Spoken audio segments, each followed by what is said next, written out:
your background. You're explaining a little bit about it last night, and how did you hook up with these guys?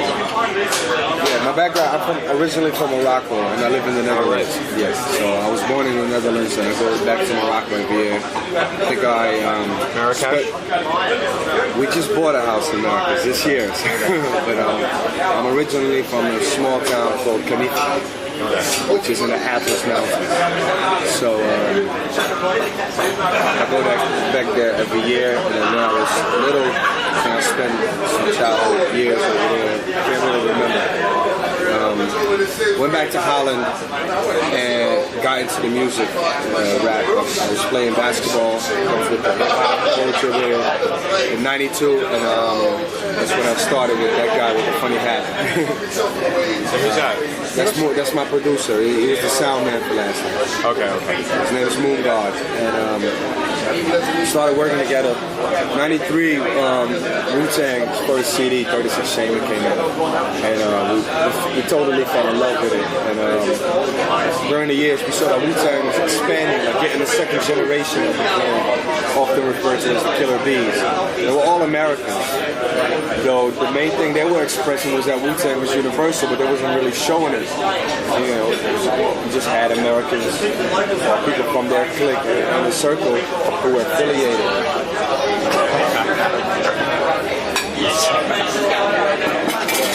Can't expect this now, but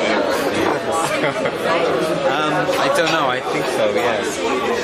I'm not sure. Talk to the guy. sorry.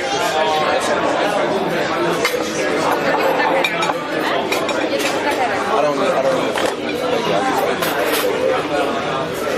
So our main goal was to really get the Wu-Tang.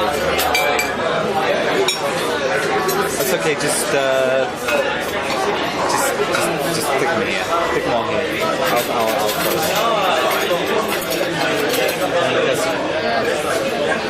Oh, you need that.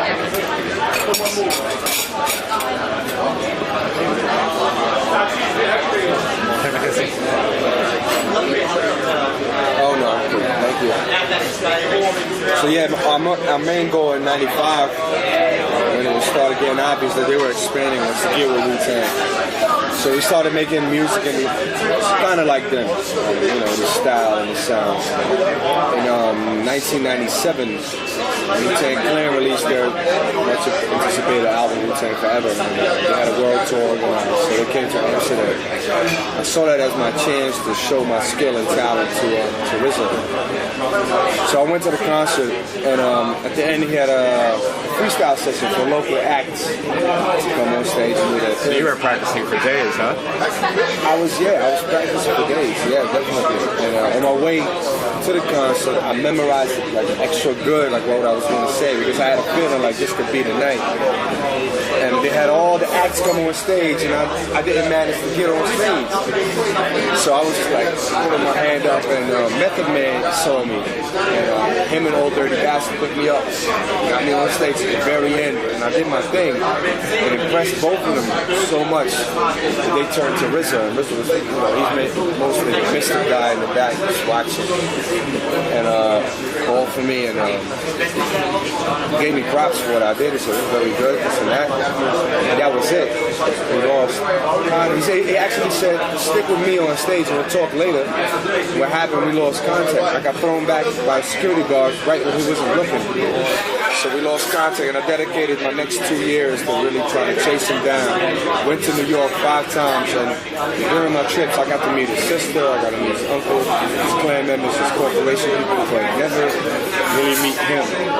What were you doing otherwise? I was going to school. Right. Yeah, I was going to school at that time. I was finishing up high school.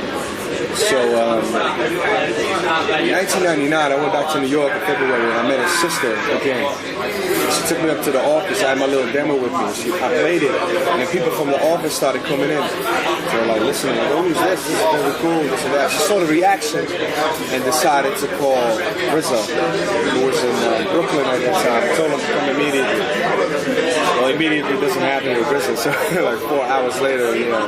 So why is that, if I can interrupt? Why isn't a meeting happen with RZA?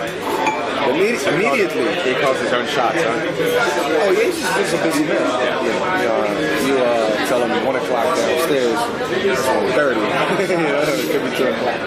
Not always though, but at that time, very much. He was in his Bobby digital mode, so he was very party, and I really cared.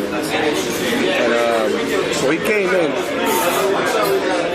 As soon as he stepped in, he said hello to everybody who was waiting in the lobby. It was straight through. Exactly when it went through.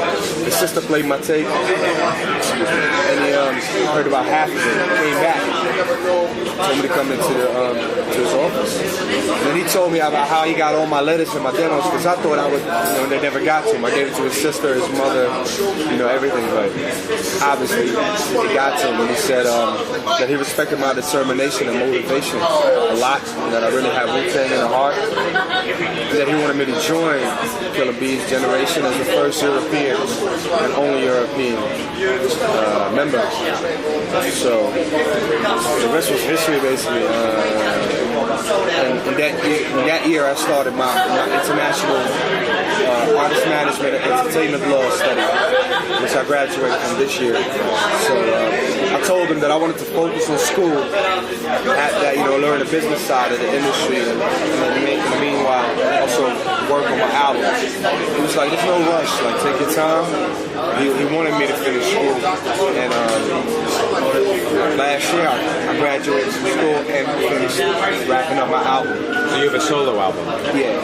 And that's out in Europe? No, it's not out yet. Okay. It's not out right now.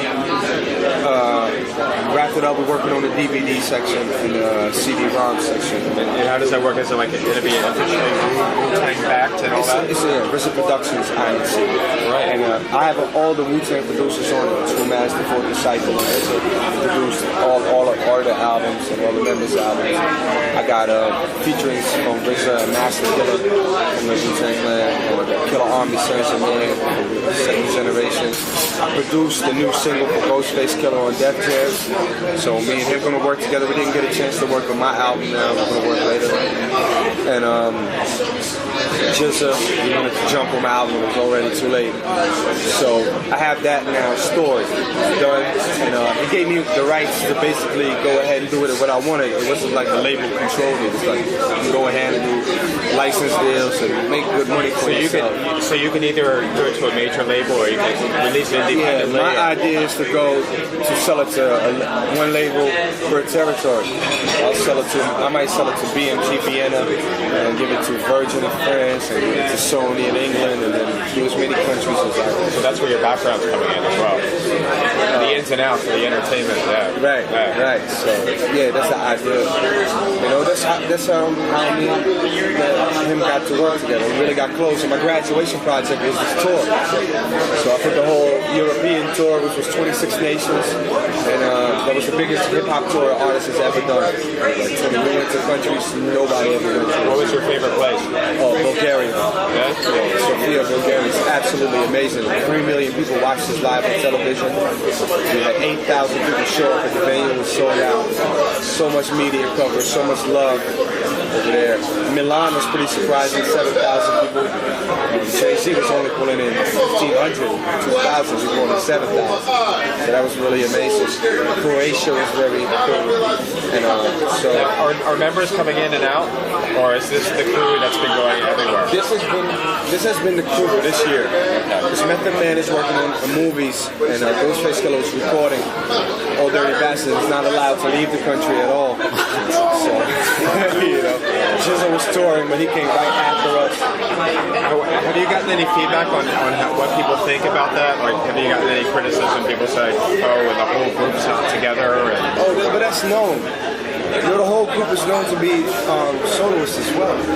Everybody got their solo deals. Method Man has been a solo artist for a long time. The beautiful thing about it is that everything comes back together at the end as a clan. The family stays together and expands. While everybody has his own unique talent and way to. There might be a lot of guys who like U-God and don't like Old Dirty. Then I expect the Deck fans who don't like RZA. We got all that stuff, so it's something for everybody. Like what was a problem on this tour, but that was like a little misunderstanding with the agency. So I told them to not book it or promote it as a Wu-Tang Clan live. It's not Wu-Tang Clan. It's only RZA. And they promoted it as Wu-Tang St. Clair, and we had to tell them to bring down all the promotion. Well, I'm just wondering if something like that was happening. It happens sometimes, yeah. A lot of people expect. You see a lot of people happy last night. In Korea, we had the same thing. So what did you think last night? What did you really think of High? We haven't done a small club like that in a while. Yeah. We got like pretty big venues everywhere. And, it's cool because it's more intense. You're closer to the people, to the crowd. Like you really get into it. Rich was pretty drunk, having fun. Everybody's having fun. The feedback was great. The treatment was great. So yeah, absolutely. So you're happy with that club date? Oh hell yeah. Korea, what'd you think of that? It was set up really big. Really, really big.